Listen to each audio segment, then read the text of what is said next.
Obrigada, Isabel. Bom dia, boa tarde, boa noite a todos. Falo-vos de Cascais, este município que está no mapa atrás de mim. Cascais, um município que desde há 10 anos desenvolve e implementa o projeto do orçamento participativo. Em 10 anos de orçamento participativo, contabilizamos já 45 milhões de euros atribuídos a projetos que são decididos e co-implementados com os cidadãos. Contamos 198 projetos, contamos 630 mil votantes em processos do orçamento participativo. Terça-feira que passou, tivemos mais uma festa da cidadania com a atribuição dos prémios dos vencedores do ano de 2021. Vou fazer agora um zoom out de Cascais para realçar duas ou três questões conjunturais. A primeira tem a ver com a crise de confiança dos cidadãos nas instituições democráticas atuais. Estatísticas e estudos do Eurobarómetro, por exemplo, mostram-nos que apenas 33% dos cidadãos confiam no Parlamento, 31% no governo, 16% nos partidos políticos. É um facto, e é um facto que a democracia representativa também acaba por estar em crise por via dessa crise de confiança. Os números de absentismo no voto, no ato do voto, são cada vez mais elevados. Outra consideração conjuntural. A forma como as políticas públicas são levadas a cabo está em transformação. A forma como os funcionários públicos interagem com os cidadãos está em transformação. Se há uns anos atrás os cidadãos eram os receptores finais de uma cadeia linear de decisões públicas, hoje em dia os cidadãos estão cada vez mais no centro dessas decisões. Podemos mesmo falar de uma emancipação dos cidadãos enquanto agentes de mudança das políticas públicas. E, portanto, estas duas realidades, por um lado, a mudança como as políticas públicas são levadas a cabo.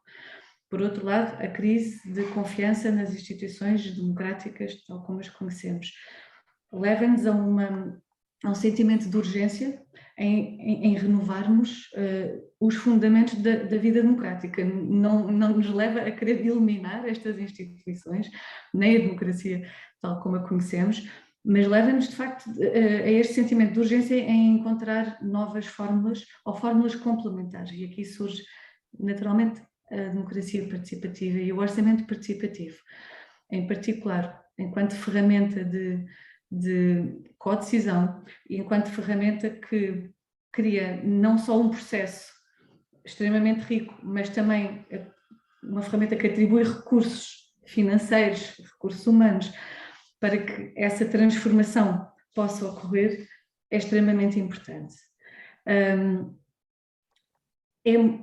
É por tudo isto que o Atlas do Orçamento Participativo, e nesta segunda versão muito aprofundada e com muito sumo para extrair, como o Nelson nos vai explicar, é tão relevante.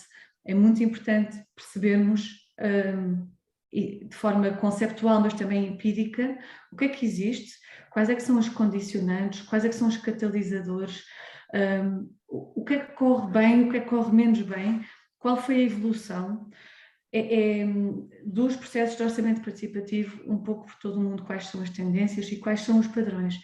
Cascais não hesitou em apoiar esta iniciativa, esta publicação, porque nós acreditamos firmemente que a aquisição de conhecimento nestas áreas vai nos permitir poder antecipar as mudanças, poder antecipar as tendências e, sobretudo, também podemos atuar sobre os achados, digamos assim, desta publicação.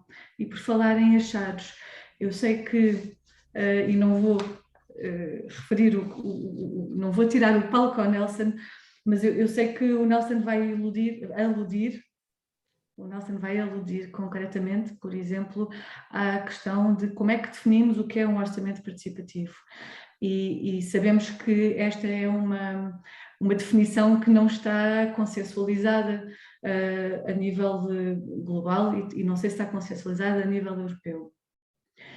Eu deixo aqui um repto para o resto dos trabalhos, que é como é que nós, aqui hoje reunidos, somos provenientes de tantas organizações diferentes, de tantos países, geografias diferentes, como é que nós depois, com os resultados, as conclusões deste estudo, podemos unir-nos para incutir ou imprimir propostas de políticas públicas globais sobre este tema que é tão importante e sobre esta ferramenta que é de facto o alicerce para a tal renovação dos fundamentos da democracia participativa. É o complemento à democracia tal como a conhecemos, é o complemento à democracia representativa. E a partir das eleições retiradas deste estudo, o que é que nós todos juntos podemos fazer sobre isso nos nossos países, nos nossos continentes e mesmo a nível global. Obrigada a todos pelo trabalho, obrigada a todos por estarem aqui. Vou manter-me em linha para vos ouvir atentamente. Muito obrigada por ter cumprido o tempo até. Vou então dar a palavra para a Janice da Silva. Ela é representante da organização do Atlas, é de um parceiro que ajudou a organizar o Atlas. Ela foi a equipa dela responsável pela recolha dos dados no continente africano. Por favor, Janice. Muito obrigada, Isabel. Boa tarde a todos. Eu vos falo desde Cabo Verde. Sou colaboradora da OIDP desde há 8 meses. Certamente que este processo começou antes da minha entrada. Eu estou aqui a representar o Dr. Bashir Kanouté, que por razões da agenda, mas também familiares, não consegue aqui estar. Ele vos transmite toda a satisfação, não é? Desde a África, desde da sede da OIDP africana, que fica em Dakar, no Senegal. Este é um dos dias históricos, não é?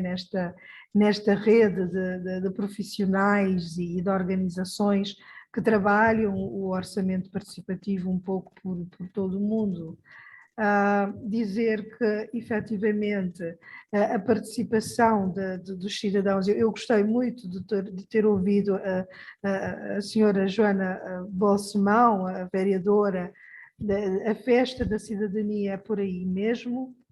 Nós, na OIDP, estamos um pouco a implementar aquilo que chamamos dos bureaus regionais, não é? Das instâncias regionais de coordenação para a questão do orçamento participativo, mas de outras temáticas também que trabalhamos na OIDP. É por aí mesmo, porque termos a população no centro de tudo aquilo que nós fazemos, nós desenvolvimentistas, na verdade, se a gente não trabalha as populações, tê-las no centro, arriscava a dizer que todo o trabalho nosso no desenvolvimento pode ser em vão. E vejam que é uma coincidência tão feliz que este Atlas é lançado hoje no Dia Internacional dos Direitos Humanos, não é? Neste 10 de dezembro, não é por acaso, esta é uma feliz coincidência de Deus ou dos deuses para de facto encorajar toda esta dinâmica, todo este trabalho. E eu me vesti de laranja, não foi também por acaso. Sabem que hoje é o fim dos 16 dias do ativismo, não é? Que são proclamados pelas Nações Unidas como os 16 dias, que começaram há 16 dias, portanto, na luta contra a violência contra a mulher, não é? Eu, antes de entrar na OIDP, trabalhei durante 20 anos nas Nações Unidas e eu lembro-me do Nelson Dias, porque em Cabo Verde, não é, numa dessas reuniões que a ONU Habitat, que eu geri, organizava. Então, muito gosto, permitam-me, não é, cumprimentar o Dr. Nelson mais uma vez. De facto, a OIDP África, a mensagem que manda é que está muito feliz com a conclusão deste trabalho, deste Atlas, porque é muito importante, efetivamente, que a gente cientifique, não é? Não sei se estou a dizer a melhor palavra em português, mas cientificar, não é? Todo o trabalho que é feito junto das populações, para que de facto a gente possa ter um conhecimento científico quando falamos do orçamento participativo e naturalmente este Atlas é um instrumento muito importante, muito estratégico para se atingir esses objetivos.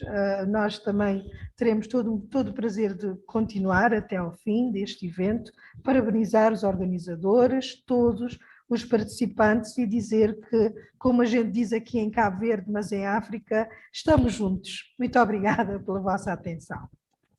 Obrigada, Janice. Então, agora resta-me passar a palavra ao nosso investigador, Nelson Dias. Ele é realmente o grande impulsionador deste projeto. O Nelson é sociólogo, membro da Associação Oficina, que é sediada aqui em Portugal, é consultor internacional de orçamentos participativos e outros processos de participação, como aliás já foi aqui referido até pela Janice, com experiência de intervenção direta nos 4 continentes. O Nelson já trabalhou na Europa, na América, na África e na Ásia. Tem trabalhado para organizações como o Banco Mundial e para as Nações Unidas, bem como para diferentes governos nacionais, regionais e municipais. Faz parte da equipa de coordenação do Atlas Mundial de Orçamentos Participativos, mas é também autor de outras publicações, e eu gostaria aqui de deixar a referência, o livro Esperança Democrática ou Hope for Democracy. Nelson, a palavra agora é tua. Muito boa tarde a todas e a todos. Como já foi referido pela Isabel Xavier, a quem eu agradeço a coordenação desta sessão, nós estamos a falar em português, mas os nossos participantes, as pessoas que estão na sala, podem acompanhar estas intervenções em inglês. Basta que escolham a opção de interpretação simultânea. E esta questão linguística, ou esta opção que tomamos, deve-se, no essencial, é resultado das inscrições que nós recebemos. Nós temos mais de 270 inscrições, naturalmente não estarão todas as pessoas presentes, mas há um equilíbrio muito significativo de participantes que preferem o português e outros que preferem o inglês, e por isso optamos por esta vertente. Falarei um pouco mais do que o recomendável e vou tentar falar também pausadamente para que possam acompanhar a tradução simultânea. Eu penso que já estão a ver a minha tela e eu e a equipa, nós escolhemos esta fotografia porque ela tem muito de simbolismo e tem muito a ver com aquilo que vamos falar hoje. Esta é uma foto do edifício Copan, em São Paulo, no Brasil, e ela representa um momento de confinamento. É uma foto de março de 2020, no momento em que os moradores deste edifício, que são mais de 2.000, são mais de 2.000 pessoas que vivem neste edifício, em São Paulo, que é muito conhecido, e preparavam-se para uma manifestação com tachos e panelas à janela desse edifício. E, portanto, é uma imagem muito simbólica e também marcante daquilo que são os meses que vivemos de pandemia. Antes de passar à apresentação dos conteúdos, nós queremos também ouvir um pouco sobre a vossa opinião. E, por isso, queremos saber um pouco de vocês. Recebemos as inscrições, mas queremos ouvir um pouco de vós antes de começarmos. E, por isso, eu penso que podem utilizar o endereço que a equipa já partilhou no bate-papo, o endereço do Slido, para que possam ajudar-nos aqui a preencher estas perguntas que temos para vos colocar.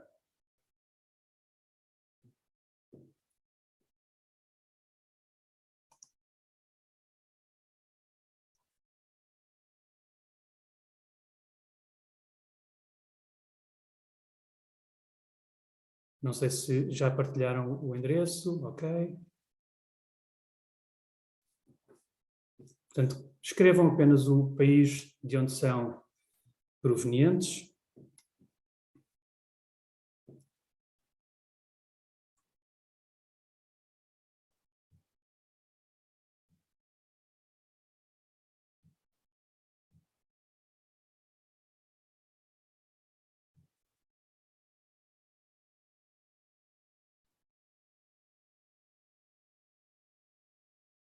Podem escrever nos idiomas que entenderem, fiquem à vontade.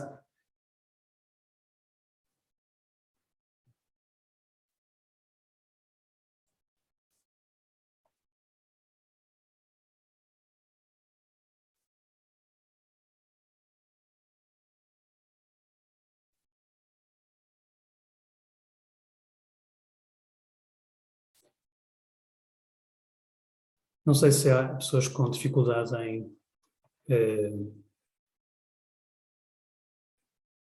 aceder ao link do Slido. Temos para já só 18 respostas.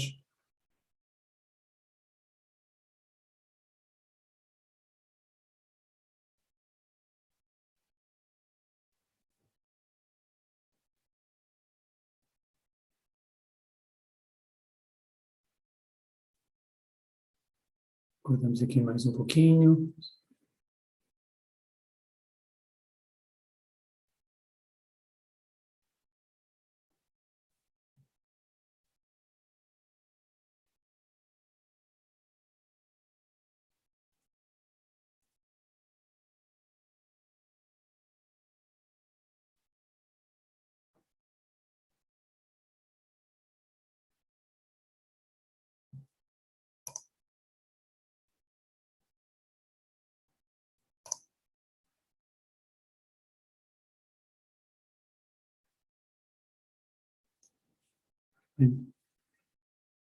Não vamos poder ficar muito mais tempo nesta pergunta, porque senão vai passar o tempo da nossa intervenção.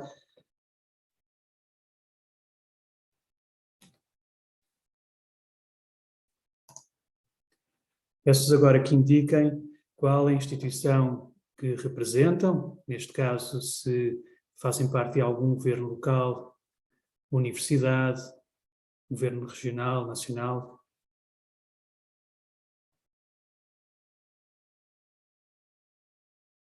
ONG, ou mesmo a título individual ou outro, que possa não estar aqui listado.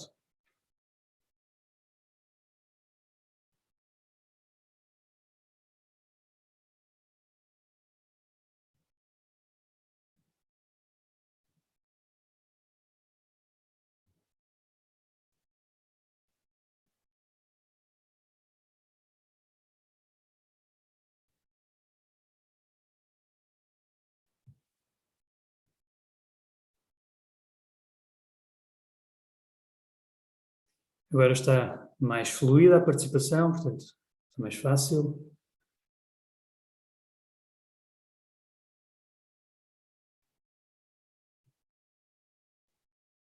Como podem ver, temos uma maioria de participantes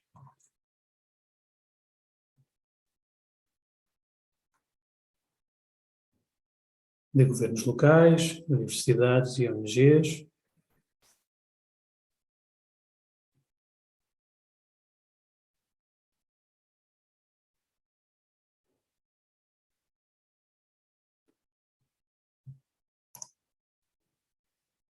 Pergunto-vos agora como tiveram conhecimento deste Atlas Mundial.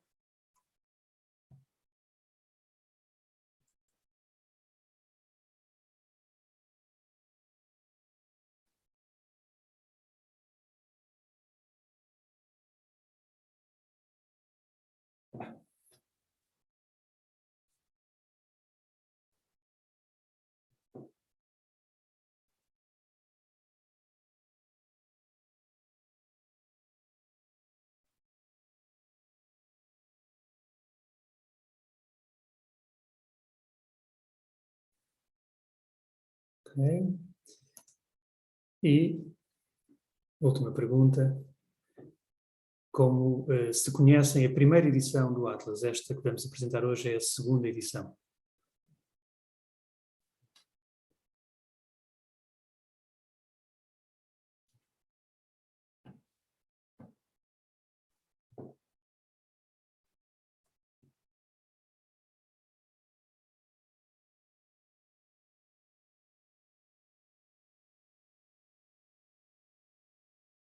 Ok. Muito bem. Agradecemos a vossa participação. Voltaremos mais tarde ao slide, na fase final da comunicação, e vamos então passar a apresentar esta segunda edição do Atlas Mundial dos Orçamentos Participativos. Este livro, como já referiu a Isabel Xavier, tornou-se uma publicação de referência em muito pouco tempo, com apenas uma edição. O Atlas brindou-nos com alguns contributos essenciais que se tornaram uma referência, seja do ponto de vista estatístico, seja do ponto de vista dos conteúdos qualitativos que o Atlas nos trouxe. E eu gostaria de destacar 2 temas que entraram na agenda internacional a partir do Atlas. Um deles tem a ver com a relação entre os orçamentos participativos e os regimes políticos dos países onde estes processos se desenvolvem, e o segundo tema é o das legislações nacionais sobre os orçamentos participativos, que nos permitiu perceber, por exemplo, o peso substancial que as leis têm hoje no desenvolvimento dos orçamentos participativos. A primeira edição do Atlas teve mais de 2.000 downloads até ao momento, e, portanto, o que demonstra a procura que este trabalho representa, digamos assim. E este Atlas só é possível devido a uma enorme generosidade de uma rede muito vasta de pessoas e de organizações, às quais eu tenho que, obrigatoriamente e com muito gosto, que agradecer. Primeiro, quero agradecer à equipa da oficina, que coordena este trabalho, sem olhar a esforços. Agradeço muito ao nosso parceiro, a ENDA Ecopop, que ficou responsável por recolher os dados no continente africano. Agradeço muito ao município de Cascais, em Portugal, que desde a primeira hora decidiu apoiar, portanto, patrocinar a concretização deste projeto, e agradeço também à Make It Happen Books, que é a nossa editora, sempre muito pressionada pelos prazos, mas muito cumpridora e muito criativa nos resultados. E tenho que agradecer também a esta enorme rede de autores, que, como já foi referido pela Isabel Xavier, são 106 pessoas provenientes de 65 países que voluntariamente, em conjunto connosco, deram o seu melhor para fazermos este trabalho, para cumprirmos este objetivo de ter um segundo Atlas mundial. Toda esta rede, incluindo nós, são pessoas voluntárias neste trabalho, e, portanto, é pelo interesse e pela ação conjunta que se tornou possível concretizar esta publicação. Este Atlas mundial traz alguns temas novos e alguns temas de continuidade. Do ponto de vista da continuidade e da relação com a primeira edição do Atlas, nós vamos continuar nesta segunda edição a tratar o tema das legislações nacionais, com novos elementos. Vamos continuar a tratar a relação dos orçamentos participativos com os índices internacionais que foram abordados durante a primeira edição. Trazemos mais algumas novidades nesta matéria, e depois trazemos 3 temas novos. O primeiro deles é uma análise dos impactos da pandemia no desenvolvimento dos orçamentos participativos no mundo. Um segundo tema novo está relacionado com uma proposta de reconceptualização dos orçamentos participativos. Consideramos que há necessidade de revisitar o conceito de orçamento participativo. E o último tema novo que trazemos é uma proposta de leitura sobre a forma como os orçamentos participativos viajaram pelo mundo, e para isso nós construímos alguns fluxos, mapas de redes de influência. A metodologia deste Atlas é importante explicar, porque é uma obra com esta dimensão e, portanto, convém aqui naturalmente falar um pouco sobre isso. O Atlas está baseado nestas 6 dimensões que aqui podem ver.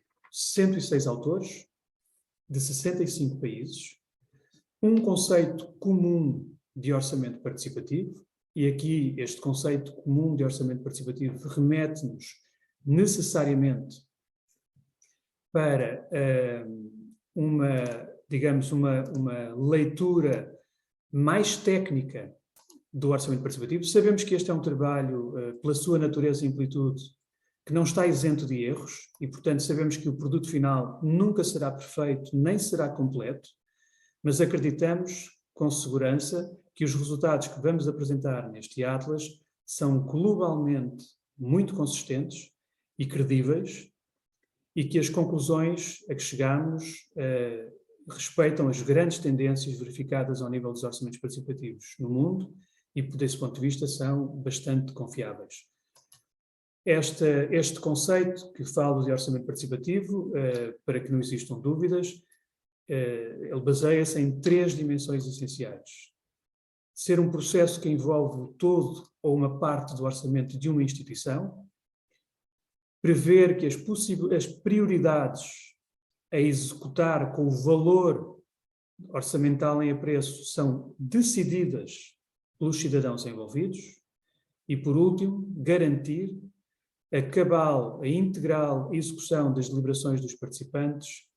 E estas 3 dimensões, para nós, são as que dão unidade a este conceito comum de orçamento participativo. Com, no entanto, a necessidade de introduzirmos aqui 2 variáveis que são muito importantes.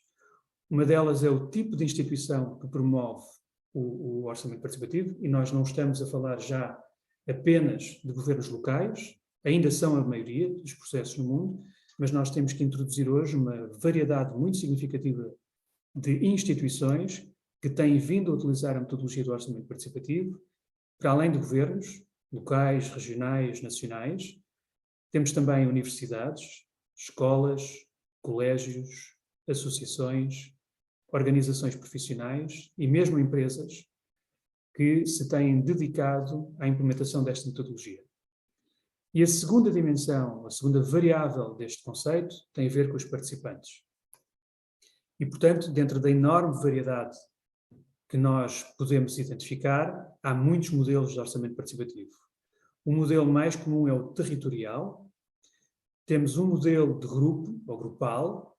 Temos um modelo temático e temos um modelo institucional. Este, sim, é a novidade, na medida em que são processos destinados aos funcionários ou às pessoas que fazem parte de uma dada instituição.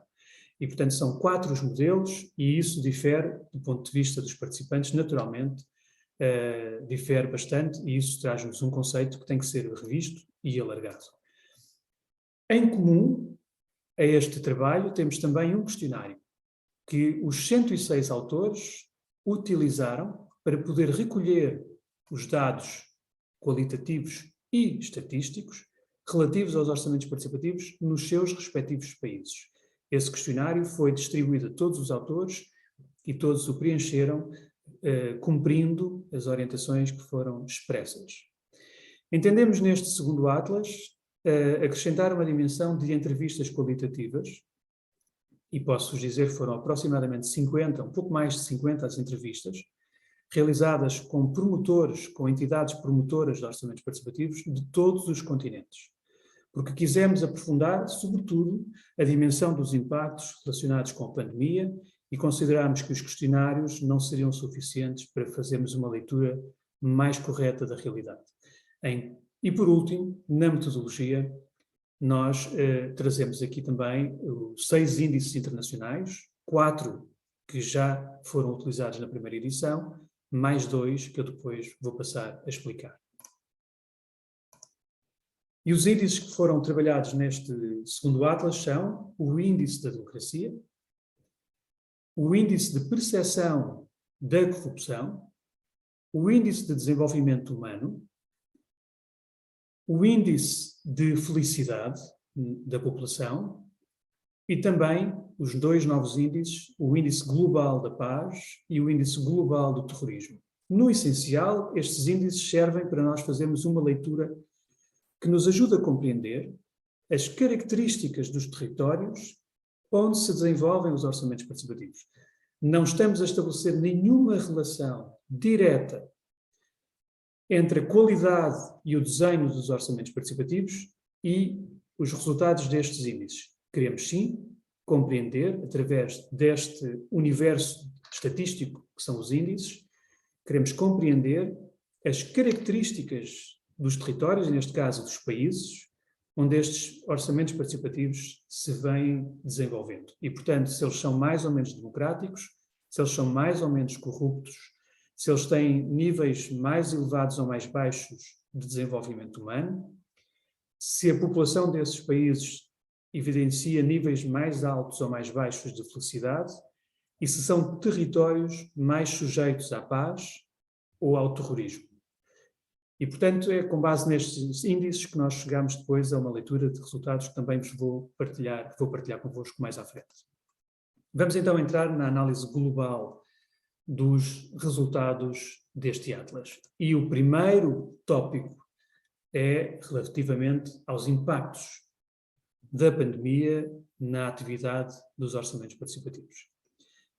E quero partilhar convosco esta análise global, porque ela é muito relevante. É importante dizer que as democracias chegaram à pandemia já em processo de desgaste, ou seja, não foi a pandemia que provocou uma crise das democracias, porque as democracias já estavam em processo de crise, em processo de desgaste, quando chegaram ao contexto pandémico. E é inquestionável que o novo coronavírus infectou também as democracias, levando muitos decisores políticos a impor medidas sem precedentes. A crise sanitária que todos temos vivido gerou uma onda muito significativa de regressão das liberdades e dos direitos civis em larga escala, embora naturalmente com geometrias e intensidades que são variáveis. Todos nós assistimos a estados de emergência, estados de alarme, estados de exceção, mais ou menos longos, e esses períodos de emergência, alarme ou exceção foram coincidentes com aquilo que nós designamos no Atlas a elevada intensidade institucional por oposição com a baixa densidade de participação dos cidadãos. Ou seja, a pandemia tem sido um momento de elevação institucional e de destaque ao papel das instituições e de perda de protagonismo por parte dos cidadãos em matéria de participação. E, portanto, num contexto como este, as práticas de participação sofreram bastante em todo o mundo e os orçamentos participativos não são uma exceção. E, portanto, em mais de 30 anos de orçamentos participativos no mundo, este é o primeiro momento, 2020, é o primeiro momento em 32 anos que se verifica uma inversão do crescimento contínuo dos orçamentos participativos e, portanto, passamos a uma regressão, ou seja, o número de orçamentos participativos suspensos é maior do que o número de orçamentos participativos em funcionamento ou novos orçamentos participativos que possam ter surgido durante este período. E durante este período de pandemia, nós podemos assistir a 3 grandes tendências no desenvolvimento dos orçamentos participativos. A primeira grande tendência, maioritária, é a da suspensão. E, de acordo com os dados recolhidos pelo Atlas, 55% dos orçamentos participativos no mundo foram suspensos em 2020 por imposição das regras sanitárias de defesa da população e, por isso, ou seja, em consequência direta da pandemia. Esta é a percentagem global, 55% de suspensão, mas ela não é idêntica em todos os continentes e por isso é que nós podemos ver que na América do Sul são 80% dos orçamentos participativos que foram suspensos, na Europa 53% e na Ásia 47%. Mas eu queria dizer um detalhe que pode parecer menor, mas não é menor. A suspensão dos orçamentos participativos é essencialmente do primeiro ciclo do orçamento participativo, ou seja, do processo de decisão. Porque o ciclo da implementação ou da execução dos projetos continuou e muitos governos locais por esse mundo fora aproveitaram inclusive a paragem dos orçamentos participativos do ciclo 1, o ciclo da decisão, aproveitaram essa paragem forçada para recuperar alguma da execução que estava atrasada relativamente ao ciclo 2, ou seja, o ciclo da implementação. E, portanto, quando nós falamos da suspensão dos orçamentos participativos, não queremos dizer que parou tudo. Queremos dizer que pararam os ciclos de decisão e não os ciclos de implementação. A segunda tendência registada no mundo é a da continuação, ou seja, esta refere-se àqueles orçamentos participativos que, independentemente da pandemia e dos seus impactos, conseguiram desenvolver a sua atividade sem qualquer tipo de interferência. E há vários motivos para que isto possa ter acontecido. São 24% dos orçamentos participativos no mundo que funcionaram regularmente, sem qualquer tipo de descontinuidade. Isto deve-se a alguns fatores. A descoincidência temporal entre a realização do orçamento participativo e a entrada em vigor das regras de isolamento social, por exemplo, a menor severidade ou o menor impacto da pandemia em alguns países, é outro elemento que ajuda a perceber este dado. Um terceiro elemento prende-se com a desvalorização que algumas autoridades tiveram relativamente à pandemia e, desse ponto de vista, não impuseram restrições às atividades humanas. E um quarto elemento é que, antes da pandemia, nós já tínhamos um conjunto importante de orçamentos participativos que funcionava exclusivamente online e esses não foram afetados pelas medidas restritivas da pandemia. A terceira dimensão, deixem-me só voltar atrás para dizer que esta continuação dos orçamentos participativos, ou seja, aqueles que não sofreram com a pandemia, são 24% no mundo, mas quando olhamos para a América do Norte, percebemos que 61% dos orçamentos participativos conseguiram funcionar e na Ásia 53%. A terceira dimensão, ou a terceira tendência dos orçamentos participativos durante a pandemia é a da adaptação ao contexto pandémico. Adaptação no sentido em que, para conseguirem funcionar, tiveram que produzir alterações nas suas metodologias ou no seu calendário e conseguiram implementar aquilo que desejavam, apesar da pandemia, mas com adaptações ao contexto. 21% dos orçamentos participativos conseguiram funcionar por causa destas razões. E a principal razão é porque estes 21% de OPs adaptados à pandemia resultam da virtualização, ou seja, da adaptação aos contextos virtuais, portanto, orçamentos participativos que eram presenciais e que passaram a ser exclusivamente virtuais. Mas há aqui também alguns orçamentos participativos que, ainda assim, durante a pandemia, conseguiram organizar encontros presenciais, cara a cara, embora com as restrições impostas pelas normas sanitárias, nomeadamente diminuindo o número de participantes para garantir o distanciamento físico entre eles. E, portanto, a adaptação resultou, por um lado, na adesão aos canais virtuais e, por outro, na manutenção de processos presenciais, mas com um número reduzido de participantes, normalmente a partir de conselheiros, delegados, pessoas que representam determinados grupos ou comunidades dentro dos processos. E, portanto, no global, aquilo que nós temos é esta a leitura dos impactos da pandemia. 55% de suspensão de orçamentos participativos, 24% conseguiram funcionar normalmente, 21% tiveram que se adaptar para conseguir funcionar. E, como veem, os impactos são muito diferentes em função dos continentes. Não temos todos a mesma realidade, apesar de todos estarmos a viver a pandemia. E este é o mapa global dos orçamentos participativos. E vocês podem ver, em cada continente, tem dois números. O número da esquerda é um número antes da pandemia e o número da direita é um número durante o ano de 2020, já em contexto pandémico. E, portanto, podem ver a enorme suspensão, por exemplo, que aconteceu na América do Sul, como já falámos, mais de 80% dos processos foram suspensos, ou na Europa, onde mais de 50% e 53% dos processos foram suspensos. E este mapa dá-nos também aqui uma leitura importante, para além da pandemia. É que se nós olharmos para os dados globais, são sensivelmente 10 mil os orçamentos participativos identificados, apenas 4.000 funcionaram, e nós vemos que 50% dos orçamentos participativos no mundo, mais de 50%, estão localizados no continente europeu.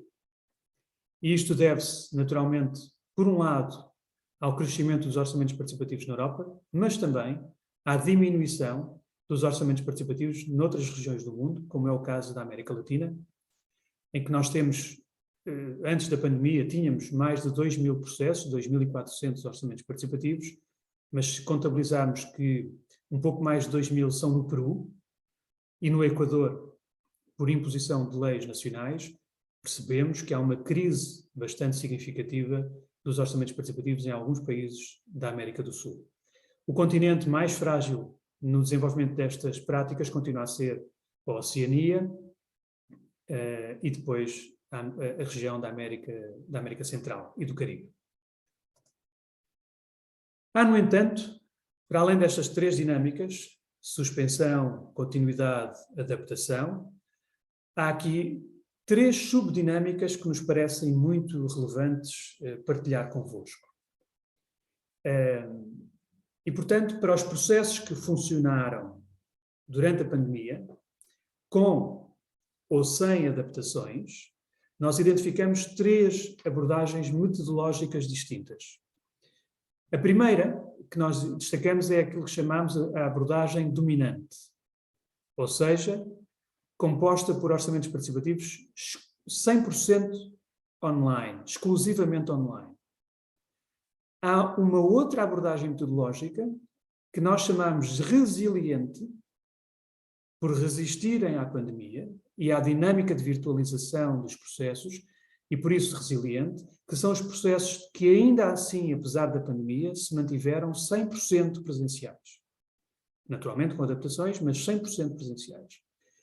E uma terceira dinâmica que nós designamos de inconformada, ou não conformada, que é constituída por orçamentos participativos mistos, que misturaram momentos presenciais com momentos virtuais. E, portanto, por isso, inconformada no sentido em que tenta resistir à dinâmica de virtualização, à dinâmica virtual, e por isso mantém uma componente aqui também de presencial.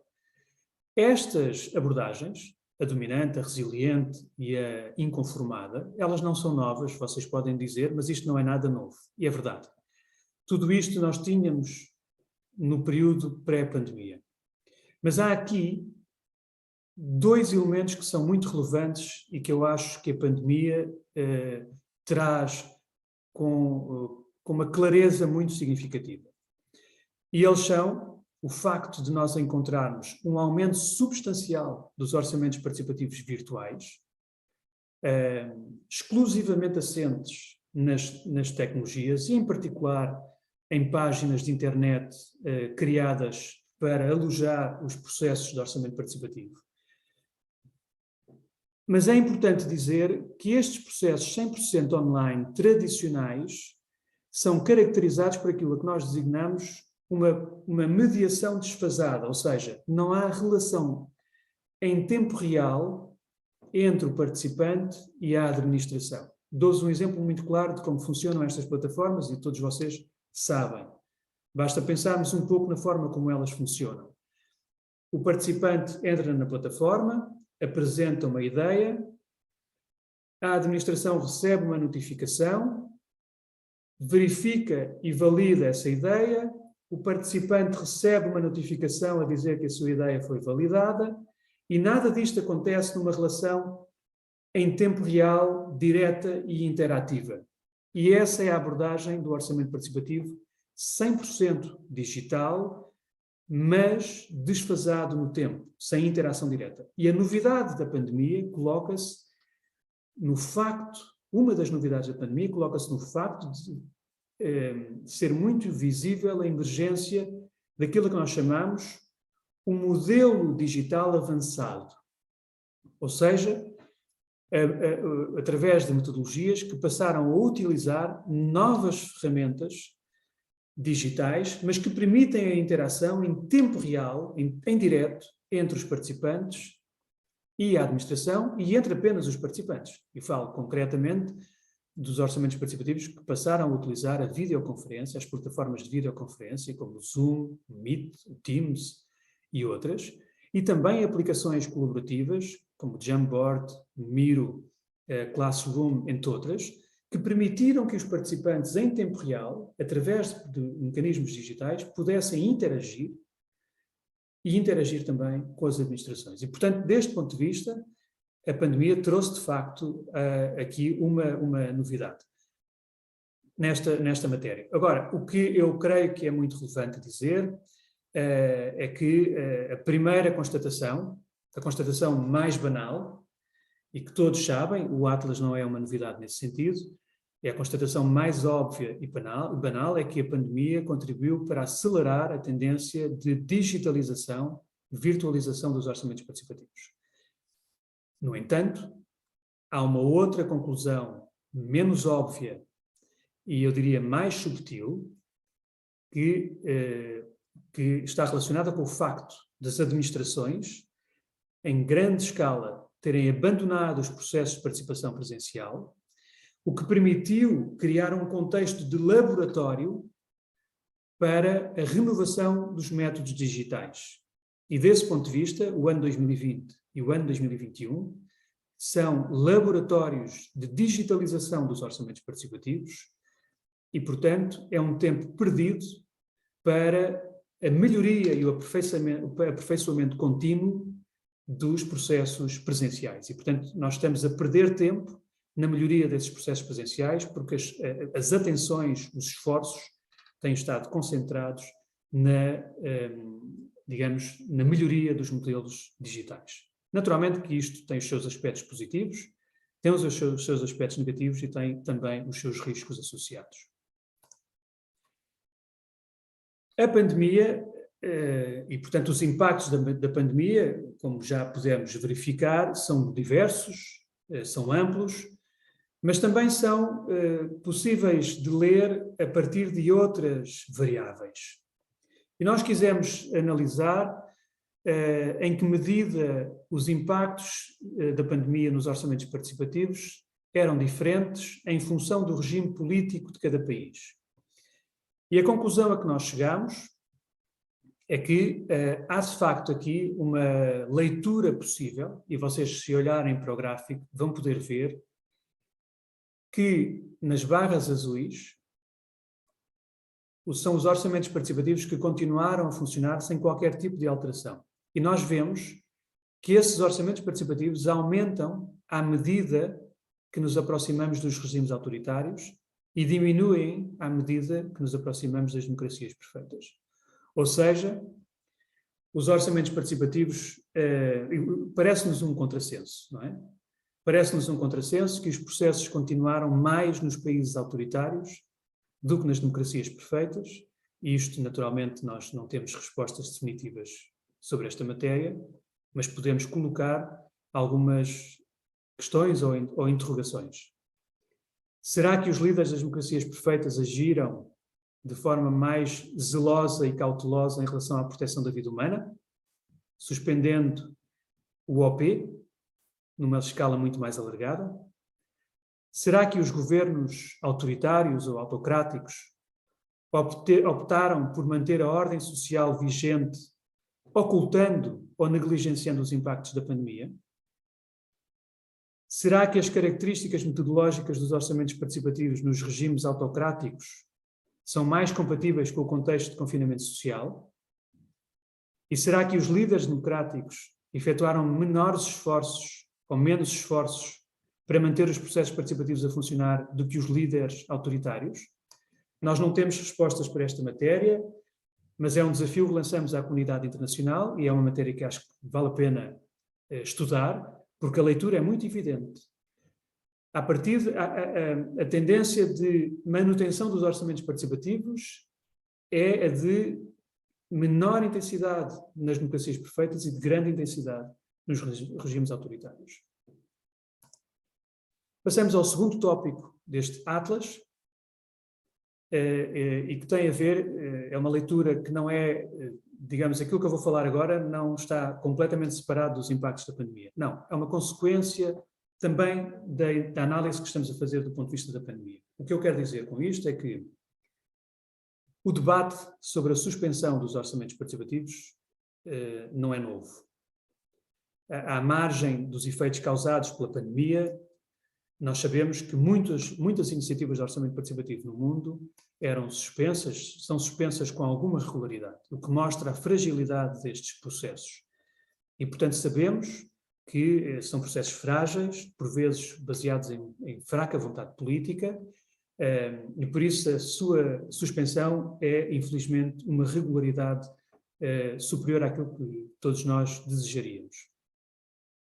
Mas vale a pena olhar para estes processos do ponto de vista metodológico e não da dimensão política ou da dimensão legislativa que os podem enquadrar, mas da dimensão metodológica, para perceber em que medida o desenho metodológico dos orçamentos participativos influencia ou não a sua sustentabilidade. E deste ponto de vista, nós achamos que sim, claramente sim. A metodologia do orçamento participativo, quanto mais frágil e menor for a sua capacidade de elaboração e consolidação, maior tenderá a ser a sua insustentabilidade. E isto obriga-nos, em nossa opinião, a revisitar o conceito de orçamento participativo e a reequacionar a sua revisão. E o que queremos dizer com isto é que é necessário rever o consenso que foi criado de que o orçamento participativo é um processo baseado em 2 ciclos: o ciclo da decisão e o ciclo da implementação. E não estamos com isto a criticar este consenso. Nós fazemos parte desse consenso. Nós contribuímos muito para esse consenso. Achamos é que este consenso hoje não é suficiente para uma leitura mais completa dos orçamentos participativos.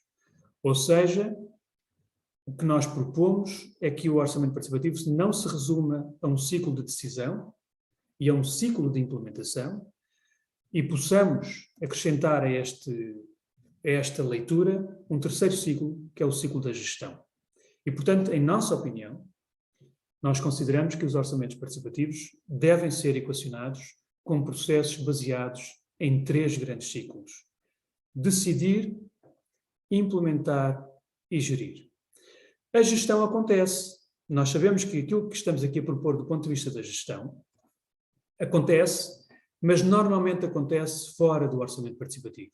E, portanto, as administrações não conseguem reivindicar para si e para o orçamento participativo os benefícios dos investimentos realizados nas comunidades, porque simplesmente não estão a tratar esses benefícios como resultados ou impactos dos orçamentos participativos. E, portanto, aquilo que nós defendemos neste Atlas é que o orçamento participativo passa a ser encarado como um processo de 3 ciclos e a gestão incorpora como atividades do orçamento participativo o funcionamento dos projetos, a sua manutenção e a avaliação dos seus impactos nas comunidades. E aqui reside, muito provavelmente, um dos grandes fracassos dos orçamentos participativos: a incapacidade das administrações de avaliarem os impactos que esses processos têm causado na administração, na sociedade e no território. E desse ponto de vista, o que nós propomos é que, então, a avaliação dos impactos ou dos efeitos nas comunidades passe a ser uma ação prevista no ciclo de vida de um orçamento participativo. Porque, na realidade, o que estamos a reivindicar é que se traga para dentro do orçamento participativo uma nova dimensão que existe, mas que é tratada fora do orçamento participativo. Portanto, no essencial, nós consideramos que esta é a leitura mais atual e mais correta, e consideramos também que ler o orçamento participativo como um processo de 3 ciclos aumenta a sua capacidade de sustentabilidade e, portanto, porque vamos conseguir ler os impactos, os efeitos do orçamento participativo para além da implementação dos projetos.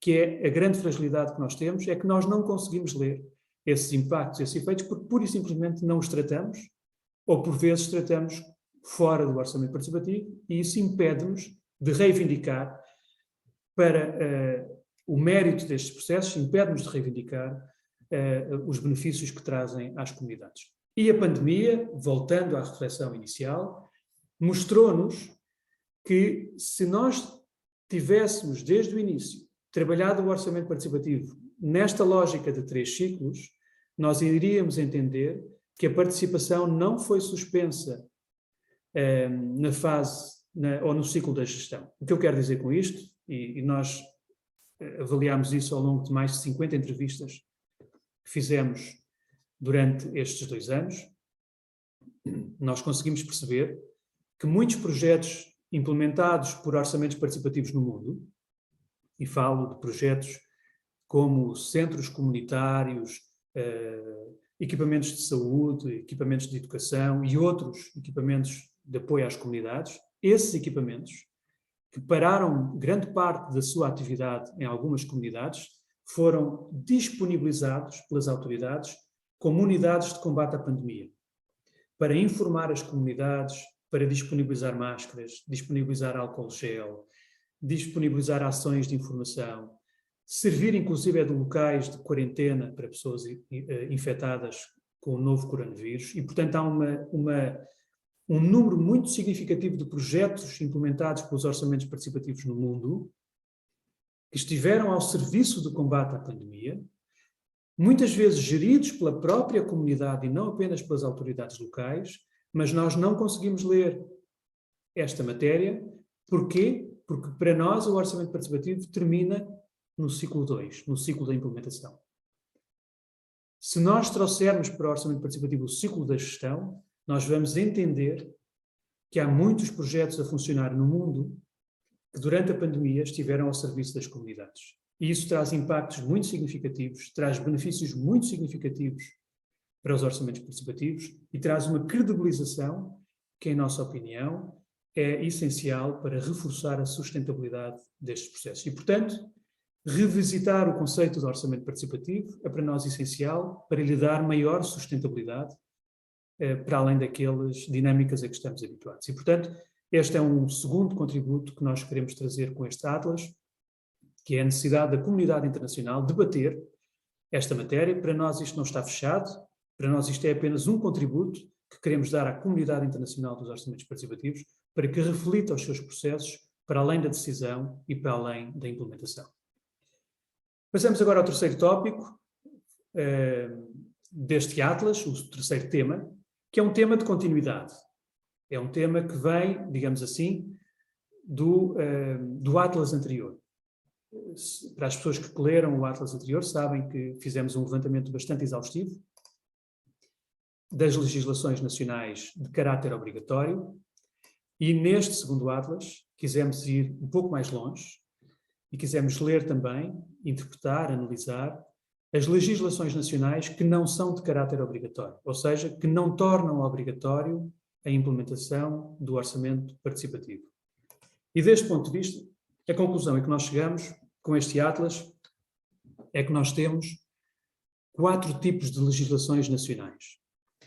Enquanto vocês leem o PowerPoint, eu vou beber um pouco de água.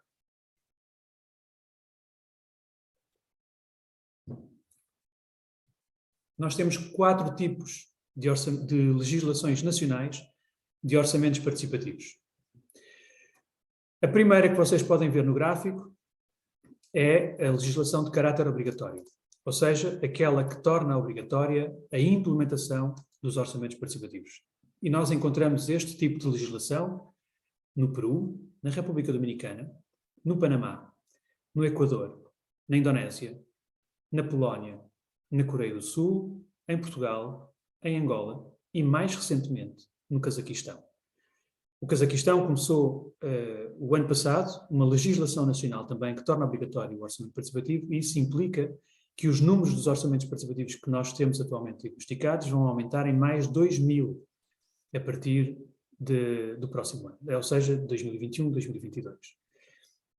Estas legislações nacionais têm um peso significativo nos dados estatísticos dos orçamentos participativos no mundo, na medida em que 65% de todos os orçamentos participativos no mundo são suportados pela existência de leis obrigatórias. Um segundo tipo de legislação é aquela legislação que nós chamamos de enquadramento ou de suporte ao desenvolvimento dos orçamentos participativos. Portanto, são leis que tornam, entre aspas, legal, institucionalmente reconhecido o orçamento participativo, mas não obrigatório. E nós encontramos estas legislações nacionais no Burkina Faso, nos Camarões, na Colômbia, na Eslovénia e no Quénia. Estas legislações são responsáveis por enquadrar a existência de 283 experiências de orçamento participativo nestes países. Ou seja, o impacto desta legislação, ou destas legislações, é residual.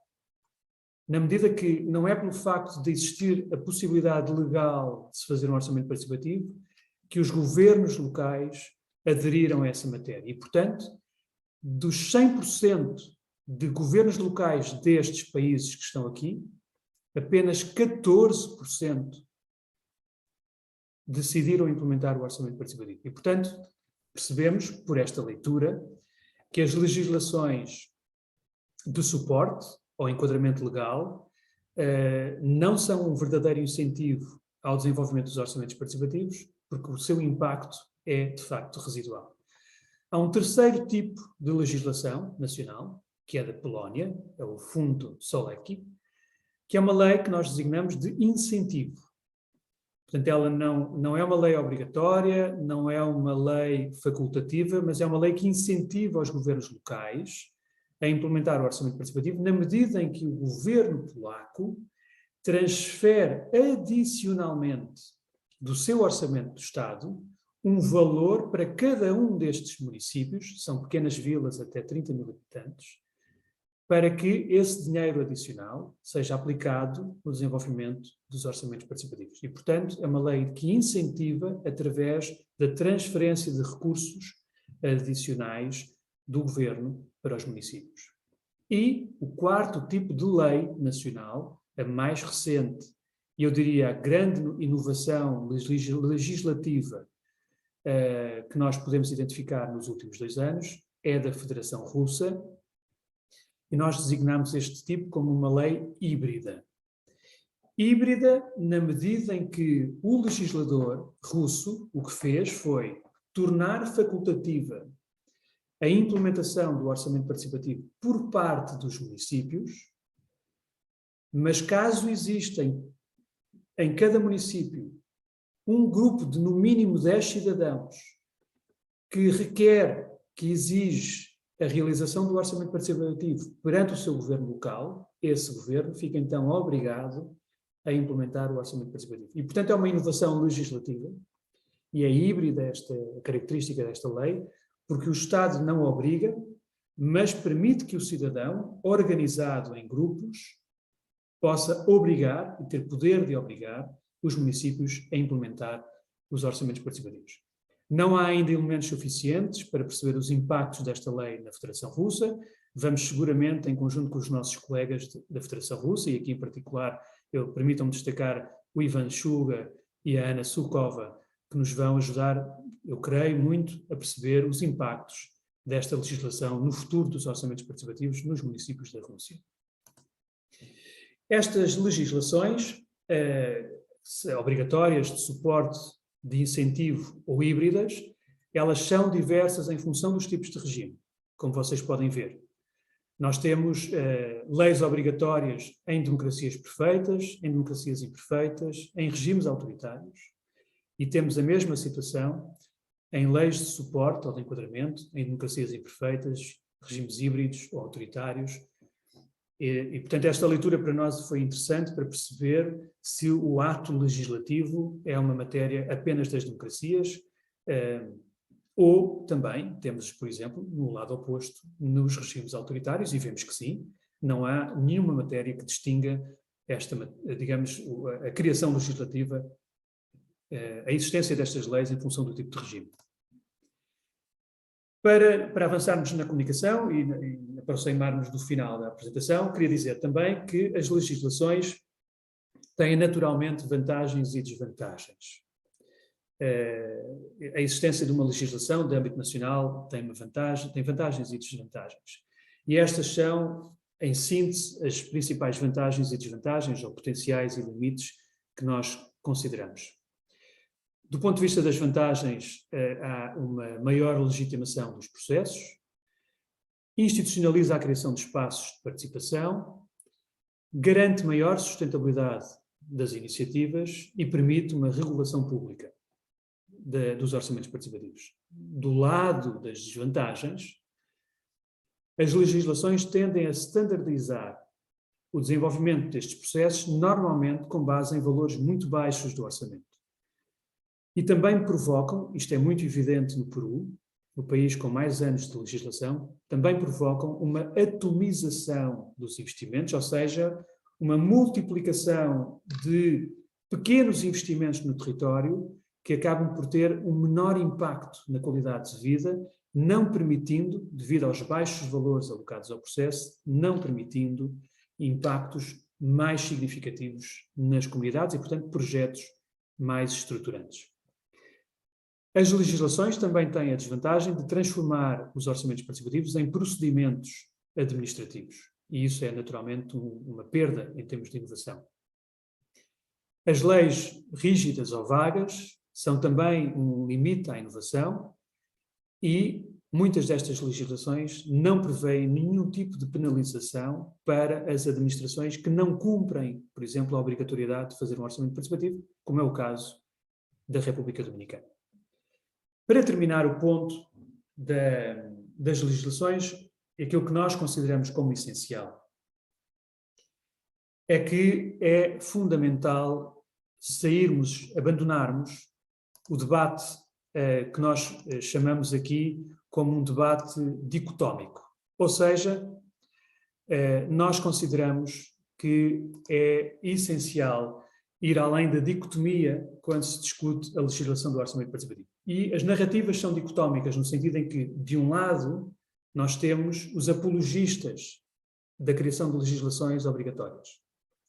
Os apologistas defendem que a legislação é essencial para aumentar a sustentabilidade dos processos. Do outro lado, nós temos os céticos, aqueles que não acreditam na capacidade da legislação para mudar a vontade política dos eleitos. E nós temos debatido permanentemente as legislações dos orçamentos participativos com base na visão apologista ou na visão cética. E nós temos que encontrar um caminho diferente para continuar a debater esta matéria, e nós achamos que o caminho da virtude para pensar este debate no futuro é imaginar quais os princípios e quais as características que as legislações devem ter. Isto é importante na medida em que nós temos, hoje, mais de 65% dos orçamentos participativos baseados na existência de legislações obrigatórias. Então não há vantagem em continuar o debate entre o ceticismo e a apologia. É, sim, essencial fazermos o debate sobre as características que as legislações devem ter e os princípios que as legislações devem respeitar. E nós, no Atlas, propomos 7 princípios que as legislações devem cumprir. E são esses que vocês podem ver, eu não vou repetir, está no PowerPoint. Quero, no entanto, dizer que, adicionalmente a estes princípios, qualquer legislação nacional, é uma recomendação que nós fazemos a partir do Atlas, qualquer legislação nacional de orçamento participativo deve ser acompanhada de 2 instrumentos. Um programa de capacitação das administrações a nível político e técnico para que saibam incorporar a legislação e desenvolver com capacidade inovadora os orçamentos participativos e com compromisso político. E o segundo ponto que nós recomendamos é a existência de uma política pública de monitorização e avaliação da implementação da lei nos respectivos países. Ou seja, implementar a lei não é suficiente se não capacitarmos as administrações e se não monitorizarmos, se não avaliarmos os resultados que essa legislação pode produzir. Para terminar, o último ponto que trago da nossa apresentação é uma leitura de como o orçamento participativo viajou no mundo.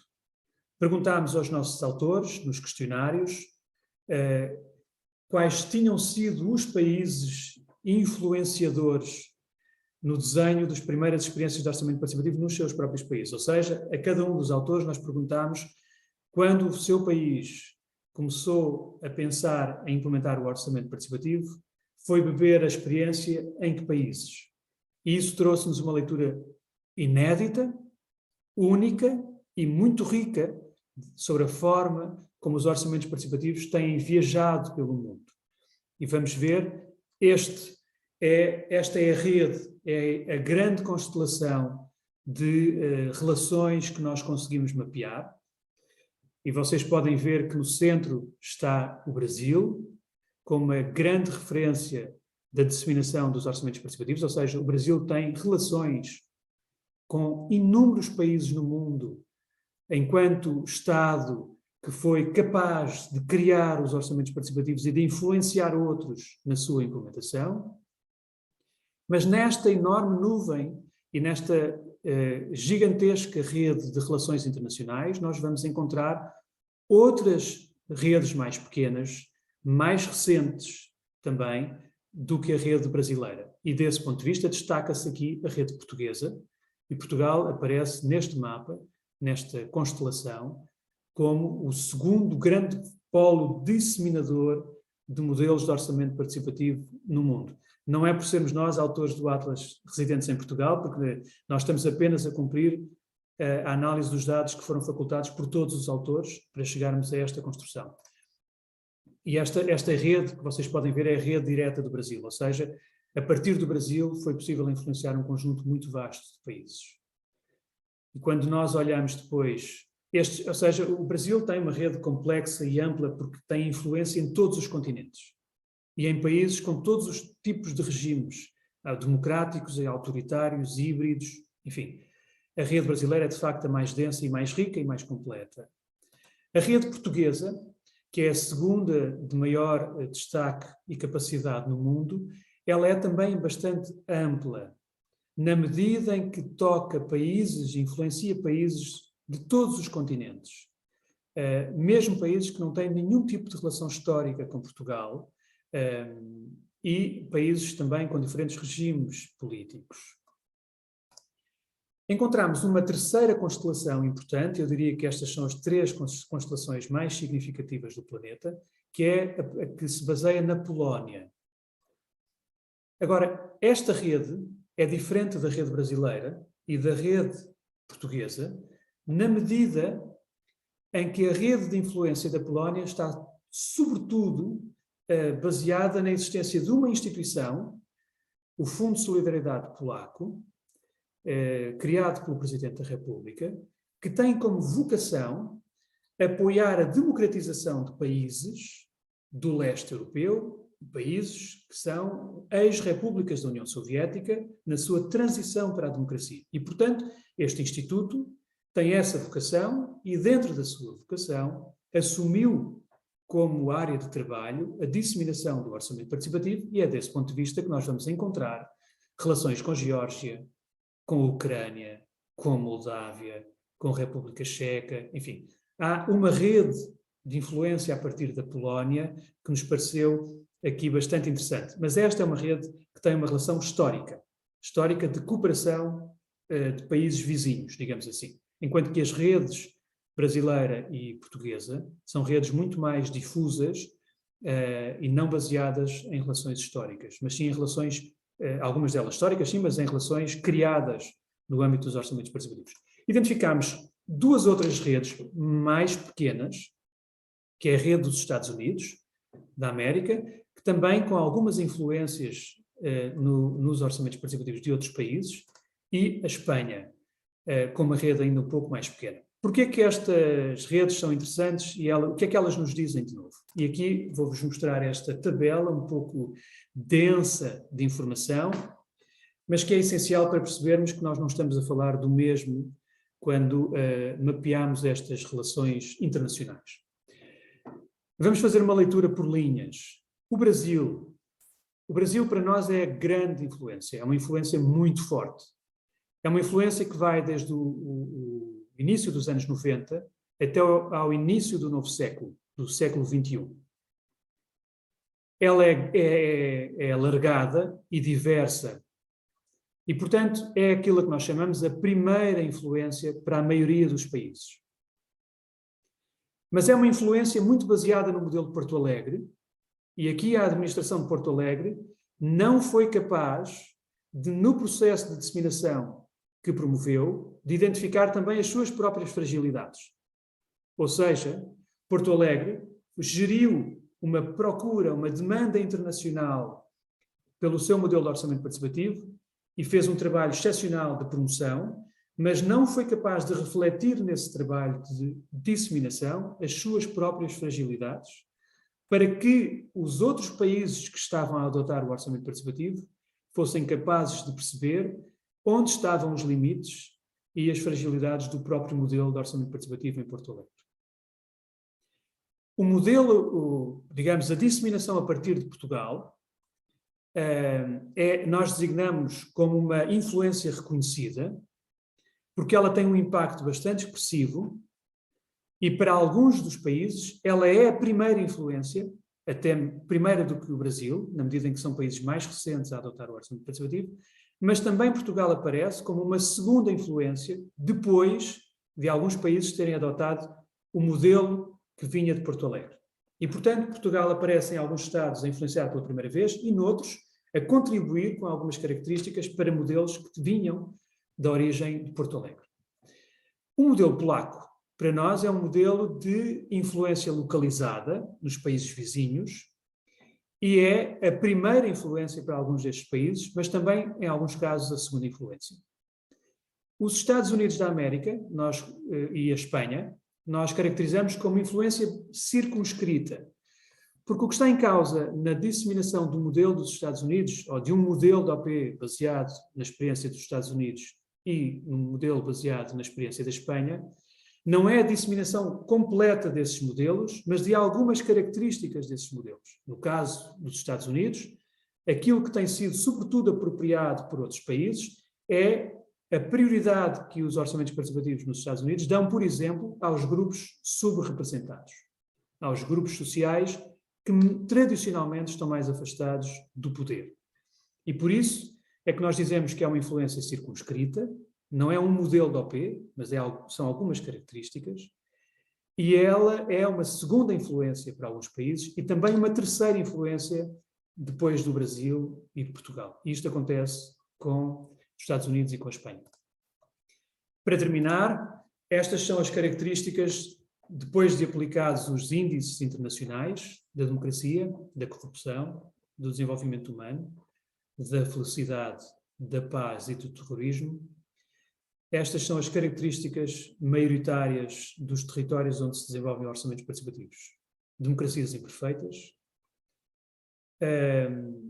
com alto nível, ou digamos, um médio nível de corrupção, de percepção da corrupção, com um alto nível de desenvolvimento humano, com um alto nível de felicidade da população, com um alto nível de paz e com um baixo nível, ou muito baixo nível de terrorismo. E, portanto, estas são as características preferenciais dos territórios onde se desenvolvem a maioria dos orçamentos participativos. Não é assim em todo o mundo. Em alguns continentes, nós vamos encontrar uma maioria, por exemplo, de regimes híbridos ou autoritários a conduzir os orçamentos participativos e também contextos de elevada corrupção e baixo desenvolvimento humano.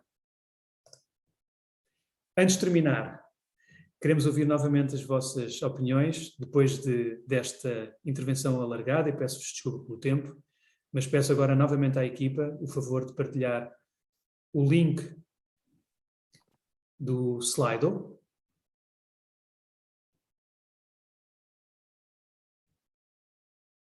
E para vos pedir o favor de responderem a 2 ou 3 perguntas. A primeira é como é que avaliam os resultados deste segundo Atlas dos Orçamentos Participativos numa escala de 1 a 10, em que 1 avaliam negativamente e 10 muito positivamente.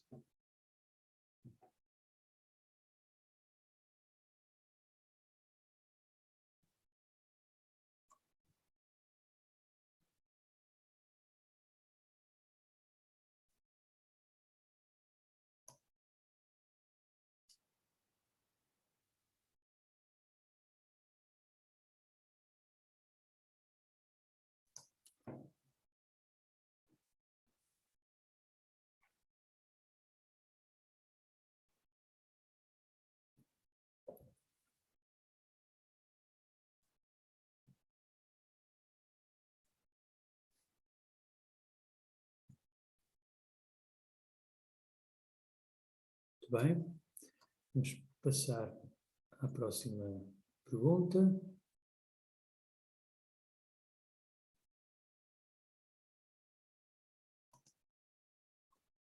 A próxima pergunta é pedir-vos que descrevam o Atlas numa única palavra.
Obrigada.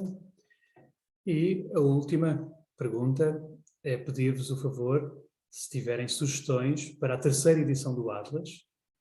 Vamos começar a trabalhar nela no próximo ano, em 2022, e por isso todas as contribuições, todas as sugestões são naturalmente muito bem-vindas.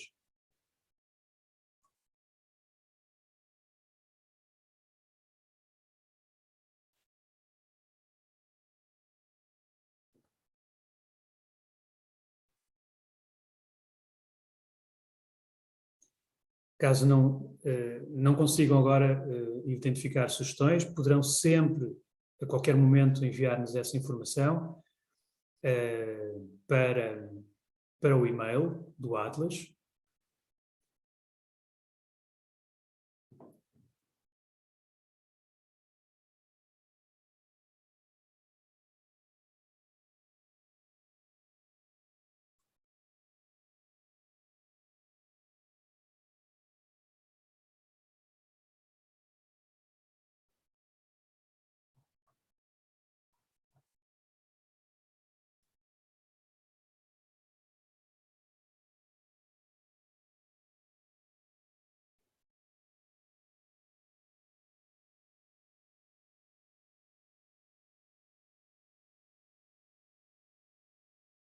Nós concordamos com todas as sugestões e há uma delas que é termos o Atlas também disponível noutros idiomas, nomeadamente o francês, o espanhol. Vários parceiros nossos têm manifestado interesse em traduzir o Atlas. Nós estamos totalmente disponíveis para fornecer os conteúdos para entidades parceiras e outras que queiram traduzir o Atlas para outros idiomas. Este Atlas vai estar disponível em português e também em inglês, mas nós, infelizmente, como tudo isto é voluntário, e o único apoio que temos é o generoso apoio do município de Cascais para fazermos a impressão e a edição, paginação deste livro, nós não conseguimos mais recursos até o momento para garantir a tradução para outros idiomas. E, portanto, não sendo isso possível para nós, mas compreendendo que é muito importante, estamos sempre disponíveis para facultar os conteúdos para outros parceiros que queiram fazer a tradução, e sabemos neste momento que há parceiros que nos têm manifestado interesse em traduzir para espanhol e em traduzir também para francês. Podem contar com a nossa disponibilidade para fornecer todos os elementos. Antes de terminar, uma sugestão.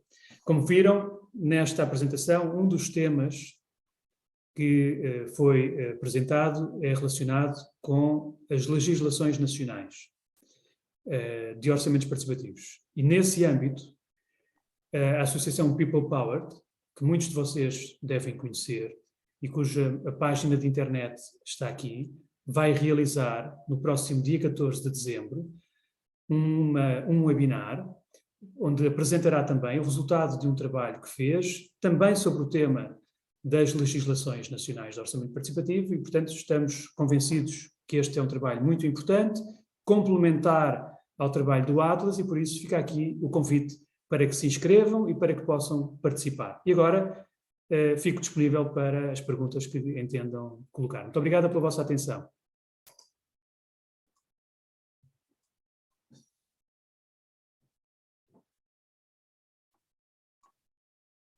Não sei se existem algumas questões já colocadas através do slide ou no chat. Sim, eu vou agora ler aqui algumas das perguntas que os participantes foram fazendo ao longo da apresentação. Vais devagar, Rafaela, por causa da tradução. Uhum. Então, aqui sobre o primeiro tema, a grande suspensão, uma das perguntas foi: quais os regimes autoritários considerados no Atlas? Uhum.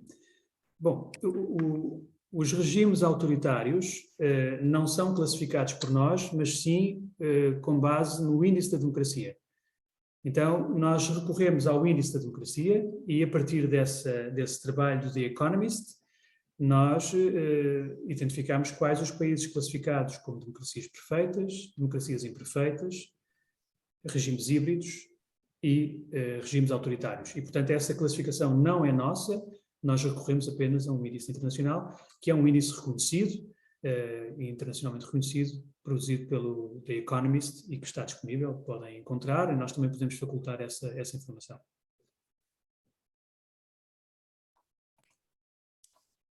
Uma outra questão feita também sobre este tema foi: qual é o fator que justifica a ausência de orçamentos participativos durante a pandemia? Bem, como tentei explicar ao longo da apresentação, são diversas as razões que estão na origem desta gigantesca suspensão dos orçamentos participativos no mundo. Mais de 55% dos processos foram interrompidos. E a principal razão deve-se à criação de legislações, de normas, de medidas de combate à pandemia que impediram a realização de atividades humanas em grupo e, portanto, atividades coletivas. As normas e as exigências sanitárias restringiram muito a ação das sociedades e, desse ponto de vista, os orçamentos participativos não foram imunes a essa tendência, a essa realidade, e muitas administrações tiveram que suspender as suas práticas porque elas não eram compatíveis com as normas sanitárias em vigor. Ainda neste tema, outra pessoa perguntou: é possível dizer o impacto da pandemia na atividade do orçamento participativo em Portugal? Qual a percentagem de OPs suspensos, por exemplo? Sim, essa informação está disponível no Atlas. Enfim, nós aqui não fomos ao detalhe de entrar em cada um dos países. O livro não consigo mostrar por causa do fundo, mas o livro tem essa informação e esse impacto na suspensão dos orçamentos participativos é muito significativo. Em Portugal também, e eu diria que há duas estatísticas para entendermos a suspensão dos orçamentos participativos em Portugal.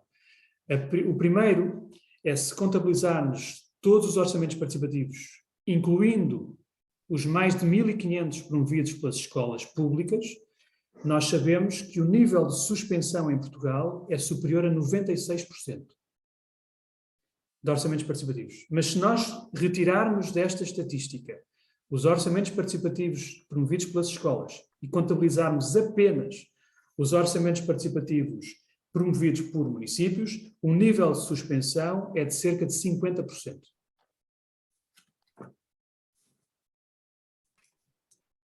Agora, acerca do tema das legislações, temos aqui uma pergunta que é: em que tipo de leis os orçamentos participativos do Brasil e da China estão incluídos?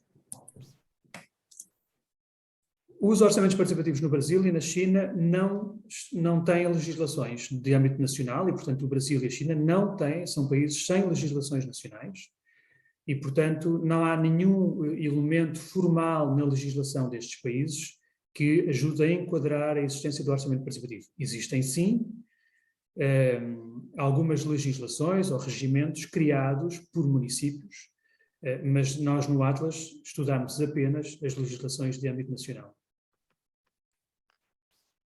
Ainda neste tema, a Federação Russa tinha algum que tipo de legislação anteriormente a esta nova tipologia? A Federação Russa não tinha nenhum tipo de legislação nacional sobre os orçamentos participativos, mas isso nunca impediu a Federação Russa de desenvolver os seus próprios orçamentos participativos, e é um país, como sabemos, com uma prática e uma experiência muito grande. Sobretudo, a Rússia destaca-se também do resto do mundo, na medida em que a maioria dos seus orçamentos participativos no início e durante os primeiros anos, até muito recentemente, a maioria dos orçamentos participativos na Rússia era promovida por regiões, por repúblicas. Apenas a partir de 2020, 2019, 2020, é que se verificou uma maioria de orçamentos participativos na Rússia promovida por municípios. É a primeira vez na história da Rússia em que há uma maioria de orçamentos participativos promovida por municípios, face àquilo que era a tendência das repúblicas, das regiões. Mas não havia nenhuma legislação nacional anterior a esta que foi apresentada no Atlas. Ainda no tema das legislações, foram analisadas as legislações do orçamento participativo a nível local? Não foi. Neste Atlas não temos esse enfoque e não temos essa capacidade. Admito que possamos fazer isso no futuro, mas neste momento, como vocês entendem, são mais de 10 mil experiências no mundo. 65% destas iniciativas têm legislação nacional e, portanto, não necessitam de legislação local, porque a própria legislação nacional já enquadra o desenvolvimento dos orçamentos participativos e, portanto, não tivemos ainda essa capacidade nem essa ambição de avaliar as legislações locais.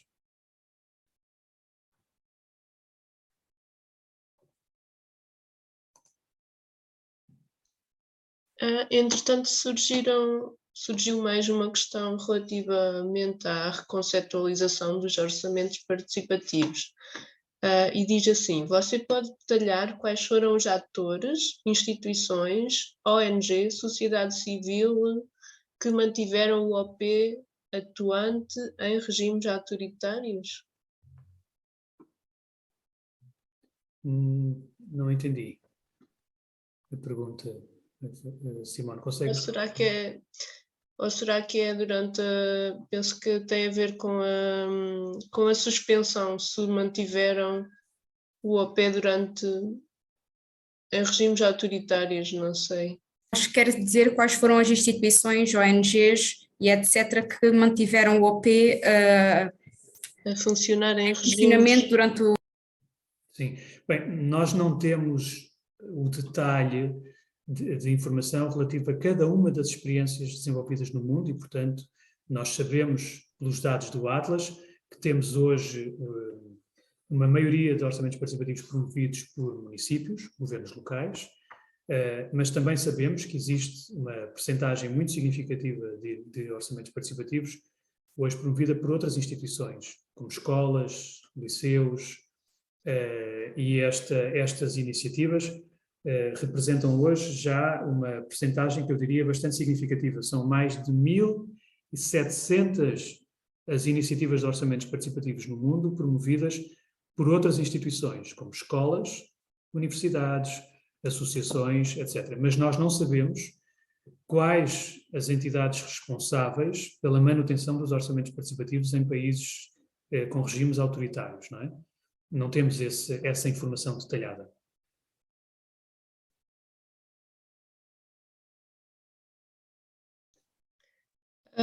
Na questão da viagem dos orçamentos participativos, perguntam se a Áustria e a Suíça não têm tradição em orçamentos participativos.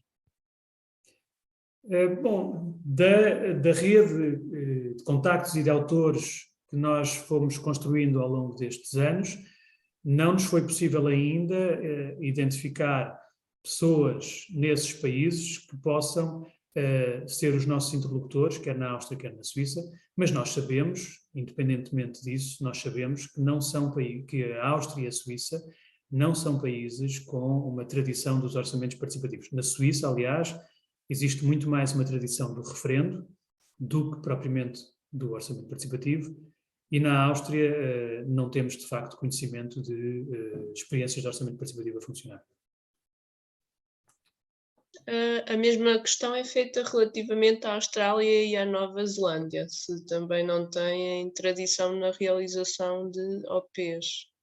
Sim, os orçamentos participativos na Nova Zelândia estão suspensos há vários anos. Nós temos mantido contacto com 2 interlocutores na Nova Zelândia que nos dão informação de que não existem atualmente processos de orçamento participativo a funcionar. Mas devemos nos lembrar que, por exemplo, a Alemanha desenvolveu as suas primeiras iniciativas de orçamento participativo influenciada pela experiência de Christchurch na Nova Zelândia.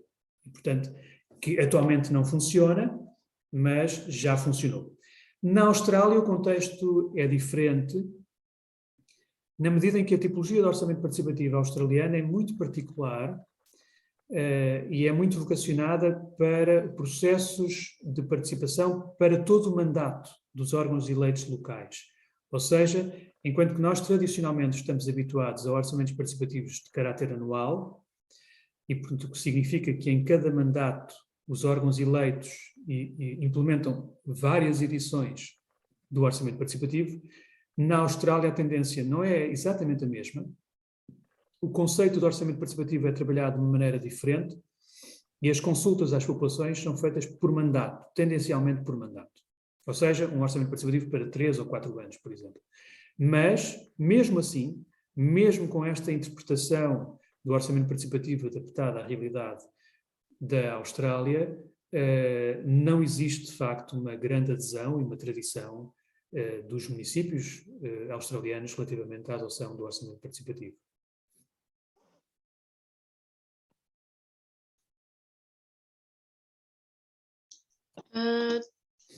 Chegou agora esta questão que tem a ver com a suspensão, julgo eu. Foram medidos os impactos da pandemia nos OPs de nível regional ou nacional? Bem, nós não temos propriamente uma medição dos impactos em função da tipologia dos orçamentos participativos, mas sabemos, por algumas informações, que os impactos gerais são os que nós apresentamos. 55% dos processos foram suspensos, 24% continuaram normalmente e 21% continuaram com adaptações. O caso da Federação Russa, por exemplo, que é um dos países referência no mundo para orçamentos participativos de âmbito regional, é seguramente o país do mundo com maior número de orçamentos participativos regionais. Os primeiros impactos da pandemia não se fizeram sentir da mesma forma que no resto do mundo, porque houve uma descoincidência temporal entre os efeitos da pandemia e as medidas de contenção do governo russo e o funcionamento dos orçamentos participativos. Ou seja, o que eu quero dizer é que a pandemia chegou no inverno, portanto no inverno e na primavera russa, no momento em que as autoridades estavam a dar prioridade à execução dos orçamentos participativos, ou seja, à implementação dos projetos vencedores, e não propriamente ao ciclo de consulta às populações. E por isso o impacto nas regiões foi menor do que, por exemplo, em muitos outros países.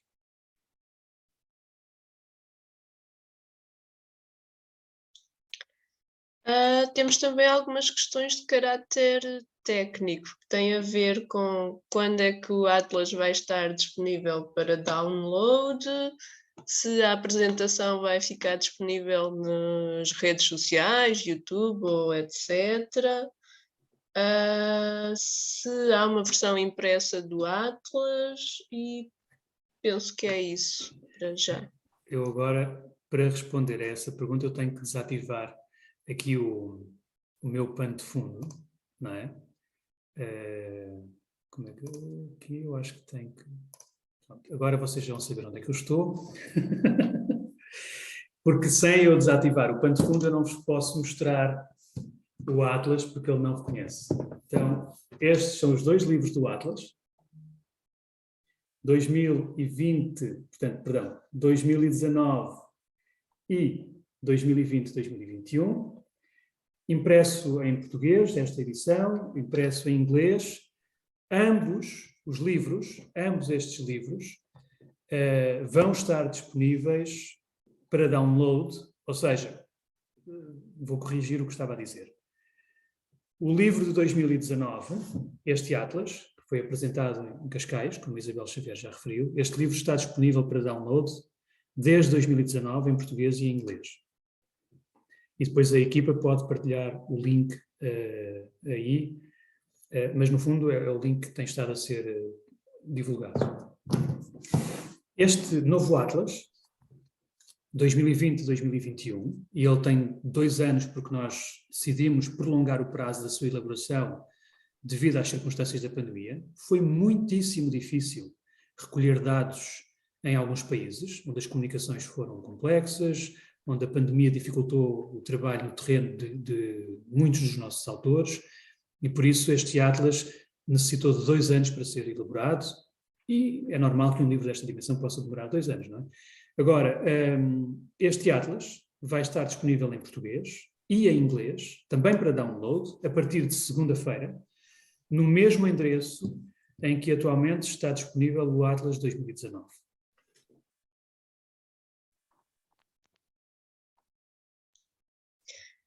Temos só mais uma questão que nos foi colocada aqui no chat, que é: no caso do impacto negativo da atomização, vocês acreditam que a planificação ou o projetamento participativo territorial possa minimizá-lo? Não sei se dá para perceber muito bem. Dá perfeitamente.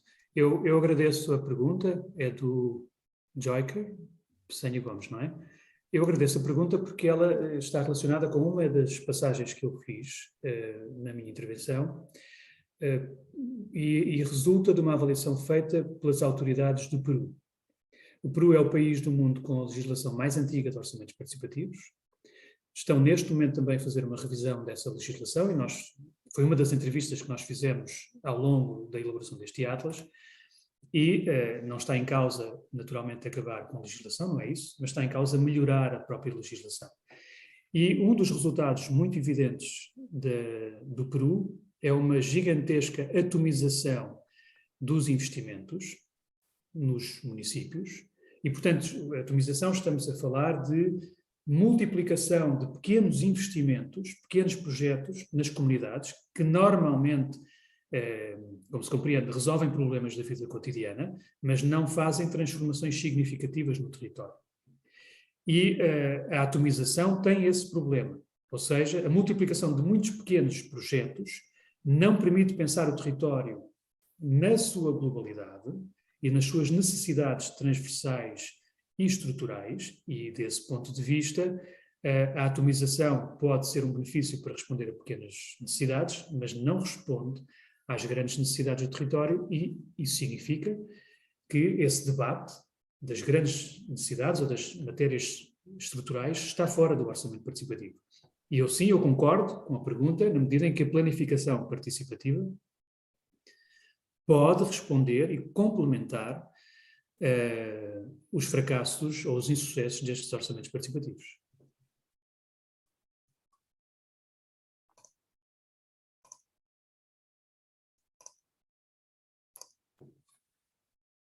Não sei se existem ainda algumas questões ou alguma questão.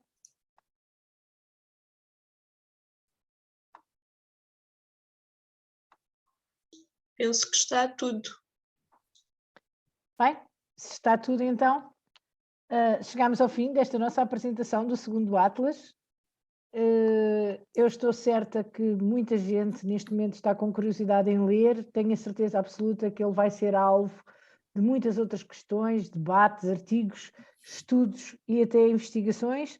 Como já foi dito aqui, mas vou só recordar, o livro vai ser disponibilizado para download gratuito já na segunda-feira, vai estar disponível em inglês e em português, e a oficina enviará a todos os participantes um e-mail a informar assim que o livro esteja disponível, dando de imediato a indicação do link direto.